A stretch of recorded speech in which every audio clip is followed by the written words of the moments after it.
तो दोस्तों, कभी आपने सोचा है कि ये जज साहब जो होते हैं वो 10 सेंटेंस देने के बाद अपना पेन क्यों तोड़ देते हैं?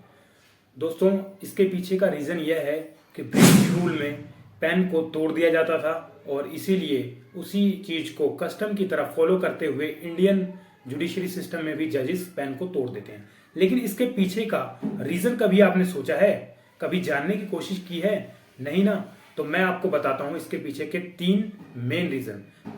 पहला रीजन यह है कि अगर कोई भी पेन किसी भी व्यक्ति की जान ले लेता है तो उसको दोबारा यूज होने का कोई हक नहीं है। और यह किसी की जान लेना और किसी को डेथ सेंटेंस देना यह एक अपवित्र कार्य है और इस मायने में एक पेन को पापी पेन माना जाता है और उस पेन को डिस्ट्रॉय कर दिया जाता है, तोड़ दिया जाता है, ताकि वह दूसरे व्यक्ति की दोबारा कभी डेथ सेंटेंस या पेनल्टी ना दे पाए। दूसरा रीजन यह है कि किसी की डेथ सेंटेंस पास करने के बाद, कोई जजमेंट या ऑर्डर पास करने के बाद जजेस के पास वह पावर नहीं रह जाती है कि वह जजमेंट को ऑल्टर करें या रिवोक करें या चेंज कर दें, क्योंकि यह सीआरपीसी की धारा 362 में मेंशन है कि जजेस के पास साइन किए हुए जजमेंट को रिवोक करने की पावर नहीं है। वह सिर्फ अर्थमेटिकल जो मिस्टेक्स हैं उन्हीं को अमेंड कर सकते हैं। तो दूसरा मेन रीजन ये हो गया कि इसको रिवोक नहीं किया जा सकता। तो इस मायने में यह माना जाता है कि असल में ही उनका पेन जो है वहीं पे टूट गया, क्योंकि वह ना ही लिख सकते हैं, ना रिवोक कर सकते हैं, ना उस चीज को बदल सकते हैं।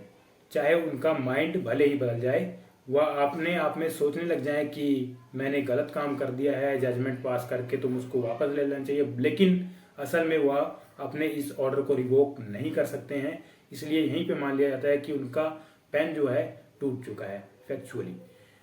तीसरा मेन रीजन यह है कि ऐसा करने के बाद जज साहब जो होते हैं अपने आप को किसी की जान लेने के गिल्ट से मुक्त करते हैं पेन को तोड़ के, क्योंकि ऐसा माना जाता है कि किसी की जान लेना और देना ये तो ऊपर वाले का खेल है और जजेस जो होते हैं वो अपने जो लीगल ड्यूटी से बाउंड होते हैं और उनको वहाँ पे जजमेंट सुनानी होती है। तो इसी प्रकार वह पेन की निब को तोड़ देते हैं और अपने आप को इस गिल्ट से मुक्त कर लेते हैं।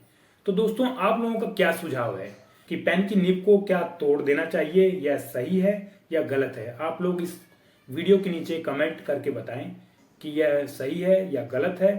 और मेरी इस वीडियो को देखकर आप लोग समझ गए होंगे कि क्या मेन रीज़न है क्यों जज साहब पेन की निब को तोड़ देते हैं। तो आशा करता हूँ आप लोगों को समझ आ गया होगा और ऐसी ही वीडियोस देखने के लिए मेरे चैनल को सब्सक्राइब करें दोस्तों, और इस वीडियो को शेयर कर दें और ज़्यादा से ज़्यादा लाइक करें दोस्तों। और कोई चीज़, नई चीज़ अगर आप देखना चाहते हैं तो कमेंट करके ज़रूर बताएं और फिर मिलते हैं आपको नेक्स्ट वीडियो में। जय हिंद।